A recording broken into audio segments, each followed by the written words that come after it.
Bonjour et bienvenue dans ce nouveau numéro de J'irai lire des comics chez vous, l'émission qui revient une fois par mois pour faire le bilan du mois qui vient de s'écouler et revenir sur les titres qu'il ne fallait pas rater. Vous le savez, 80 comics sortent tous les mois, il faut faire des choix, on ne peut pas tout acheter et je suis là pour peut-être essayer de vous guider vers les titres qui selon moi sont les incontournables du mois qui vient de s'écouler. Et oui, le mois de juin a été riche en nouveautés, notamment chez Urban et Panini. Nous allons donc débriefer ensemble ces sorties. Évidemment, chez Urban, il ne fallait pas rater la nouvelle collection blanche avec les nouvelles sorties, le retour de la Justice League dans sa nouvelle série Justice League Unlimited. Donc les couvertures sont très blanches comme vous le voyez à l'écran.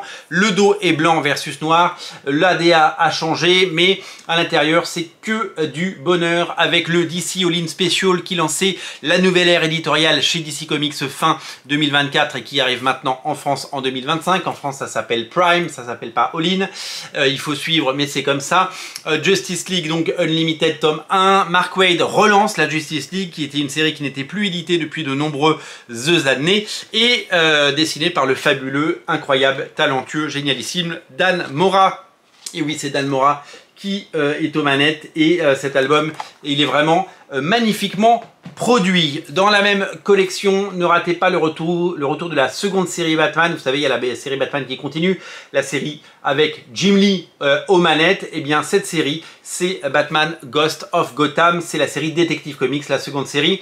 Elle est scénarisée de main de maître par le très grand et fabuleux Tom Taylor, scénariste d'Injustice et de Nightwing, dessiné par quelqu'un qui a déjà dessiné Batman avec Tom King dans les pages de Batman Rebirth. C'est monsieur Michael Janin, incroyable dessinateur, son style a encore évolué, il est merveilleux, et vous avez donc un premier tome de toute beauté pour les fans de Batman et pour les amoureux des grandes sagas. Le troisième titre, c'est bien sûr Superman, à l'occasion de la sortie du film dans quelques jours au cinéma, en plus de la lecture de Absolute Superman dont on a déjà parlé.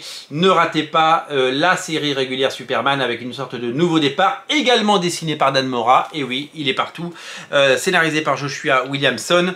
C'est pareil, c'est incroyablement maîtrisé et magnifiquement beau, vraiment une série qu'il ne faut pas rater, c'est lisible, c'est clair. S'il y a une série à lire sur Superman, eh bien c'est celle-là. Regardez Wonder Woman, Superwoman, pardon, pas Wonder Woman, Superwoman, c'est Lois Lane, comment elle est incroyablement magnifique. Regardez-moi ces doubles pages, c'est vraiment exceptionnel. L'autre bouquin qui selon moi est évidemment un incontournable, c'est le Batman et Robin Year One, le Batman et Robin année 1 de Mark Waid et Chris Samnee, les auteurs de Daredevil, de Black Widow et de Rocketeer. Le Cargo Maudit nous régale dans un magnifique album qui reprend les 6 premiers numéros de cette saga en 12 parties. Graphiquement, c'est époustouflant, c'est un hommage aux comics, c'est du très grand art, et la couverture variante disponible dans le réseau Momi est disponible ici. Elle est là, elle est belle, elle est absolument exceptionnelle. Alors, chez Urban, il n'y a pas eu que ça. Il n'y a pas eu que ces 4 albums, mais il y a eu des albums qui sont sortis et que je n'ai pas acheté. D'abord parce qu'il faut faire des choix, que je ne peux pas tout acheter. Par exemple, celui-là m'a coûté 22 €, donc c'est quand même un bel investissement. Bon, l'album est magnifique, ça les vaut. Mais par exemple, il y a le il y a le Superman for All Seasons, magnifique, de Tim Sale et Jeff Lobb, qui a été réédité dans la collection blanche pour accompagner la sortie du film. Et ben, si vous n'avez jamais lu ce fabuleux Superman for All Seasons de Tim Sale et Jeff Lobb, il faut le lire. Il y a eu 10 titres Fnac qui sont sortis avec Superman, des titres immanquables, des titres vraiment hyper intéressants, avec notamment justement du Jeff Lobb, avec plein d'auteurs. Donc ça, si vous allez dans une Fnac, il y a 10 titres à 4,99, je crois que c'est 10 si je dis pas de bêtises, mais a priori c'est ça. Et sinon il y a la nouvelle collection Paperback qui a été lancée. Alors j'en ai pas acheté parce que il y a 2 titres que j'avais déjà dans ma collection, donc j'allais pas les racheter. Paperback, c'est une réédition de choses déjà éditées en format un peu dégradé, c'est en format souple mais moins cher. Donc par exemple Batman No Man's Land 700 pages, eh bien c'est vendu aujourd'hui à 42 € en paperback. 42 € c'est une somme, mais il y a quand même plus de 700 pages de bande dessinée. Donc Batman No Man's Land, je l'ai pas pris parce que c'est pas ce que j'aime et c'est pas ce que je lis. C'est un choix personnel, mais vous êtes très nombreux à l'avoir attendu et je pense que vous êtes très nombreux à l'avoir lu. Il y a également le Batman, le Superman de Jeff Jones, et Adam Kubert avec Richard Donner au scénario, s'appelle Le Dernier Fils, pardon, The Last Son. Et il y a l'autre série, c'est je crois du Superman par Jeff Jones et Gary Frank, si je ne me trompe pas, que j'ai également en version originale et en version française, donc je ne vais pas l'acheter 3 fois.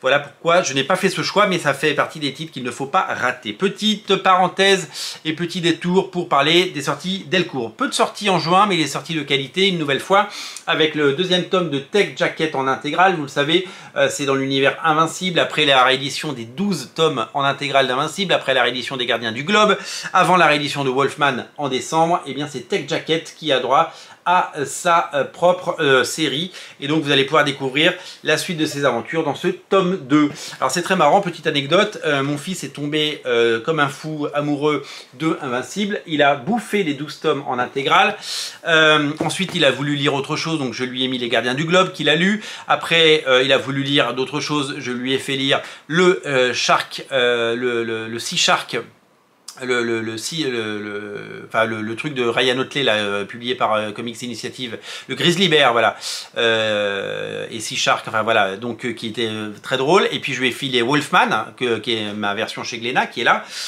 et il en voulait pas encore plus, et donc du coup j'ai acheté les 2 tomes de Tech Jacket et voilà, il les a lus tout simplement. Également disponible, on n'en a pas encore parlé sur la chaîne, on n'a pas eu le temps, parce que j'ai pas eu le temps de le lire tout simplement, c'est eh bien le 3e tome de Walking Dead Clementine, qui conclut la saga par T.D. Walden. Voilà, donc je sais que c'est une série qui n'a pas le succès de la série mère, mais qui touche quand même un très large public, donc on en parlera très prochainement sur Radio Comics évidemment. Allez, un petit tour du côté de Panini, où je vais vous présenter seulement 3 titres, parce que les autres je les ai pas ou pas encore, parce que j'ai soit pas eu le temps de les acheter faute de trésorerie, soit voilà, j'ai pas eu le temps d'y aller. Celui qu'il faut pas rater, c'est évidemment l'Omnibus du Gant de l'Infini, qui reprend non seulement la saga La Quête de Thanos par Jim Starlin et par Ron Lim, donc Thanos Quest, la saga La Quête de Thanos, qui était publiée sous le récit complet Marvel Thanos, qui nous a fait rêver dans les années 90, donc c'est hérédité là-dedans, mais également bien, la saga de l'infini qui a inspiré la grande saga au cinéma des Avengers, et donc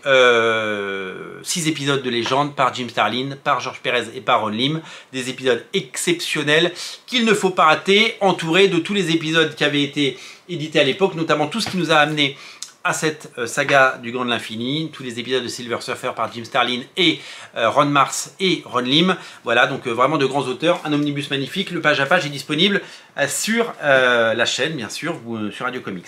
2 intégrales immanquables, si vous voulez mon humble avis. La première, c'est l'intégrale Spider-Man par Todd McFarlane, donc la série qu'il a lancée, vendue à 2,5 millions d'exemplaires quand c'est sorti en 1990. La série folle de Todd McFarlane, 12 épisodes d'un bloc par Todd McFarlane, c'est à ne rater sous aucun prétexte. Je sais que vous étiez très nombreux à l'attendre, on en a fait un page à page, il est disponible sur Radio Comics. Et l'autre intégrale qu'il ne faut pas rater, c'est l'intégrale X-Men 1999, une intégrale pareille de toute beauté, une intégrale absolument magnifique, une intégrale génialissime qui est disponible avec des grands noms, Alan Davis, Adam Kubert, Lenin Francis Yu, vraiment c'est tout beau et c'est vraiment merveilleux. Il y a d'autres titres qui sont sortis au moment où j'enregistre cette vidéo, mais que je n'ai pas encore et que j'espère avoir. On en reparlera très prochainement dans des émissions dédiées. En Deluxe, il y a Les Guerres Secrètes 2 avec le Beyonder qu'il ne faudra pas rater.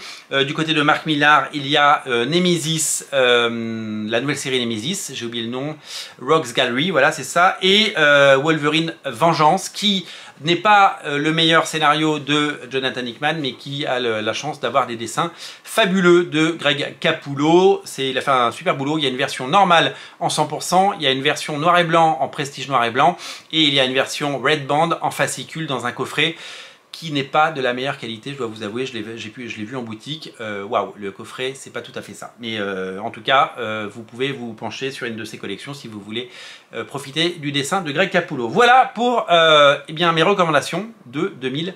de juin 2025. Voilà, donc plein de choses vont sortir en juillet, vous le savez, et on sera là pour en parler sur Radio Comics. Merci d'être aussi nombreux. N'oubliez pas de vous abonner. N'oubliez pas qu'il reste quelques jours pour mettre quelques euros dans la campagne Sin Stress. Le lien est en descriptif de la vidéo sur Ulule. Découvrez le comics de nouvelle génération indépendant et publié de façon totalement autonome et indépendante par Bibi, par moi. Et donc, évidemment, je vous invite à souscrire. Voilà, merci et abonnez-vous à la chaîne. Abonnez-vous, c'est par là, clic, on s'abonne et on ne rate plus aucune émission sur Radio Comics. Merci d'être aussi nombreux au quotidien. Bye bye, salut!